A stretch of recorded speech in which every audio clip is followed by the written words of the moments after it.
بعضې کسانی هغوی د شپې د اوده کېدو دپاره یو خاص کپړه ساتلي، خاص جامې وي، هغه کې هغه اوده کېږي، هغه بدلوي. نو کله ناکله هغه کپړو کې احتلام وشي ورته، د شپې چې کوم دی شیطان دوکه کړي او غسل پې واوړي. دا شیطان دوکه کول نه دا شیطان نه دوکه کړی، خو لکه داسې یو عوامو کې مشهوره ده، دا په خپله ځان دوکه کوي.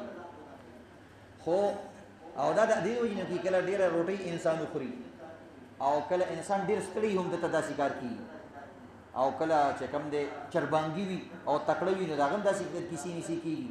نو بهرحال چا باندې احتلام وشو او کپړې ګنده شي، نو بعضې مسافر وي هغوی سره خو ښځه نه وي، بار بار کپړې نه شي وینځلی، نورې کپړې صفایي، نو هغوی ته هغه خاص ځای پاکي، خښتک پرتوګ هغه ځای ووینځي او نور ځوړند کړي. نو آیا دې کې بیا لمونځ کولی شي که نه؟ بلکل یې کولی شي.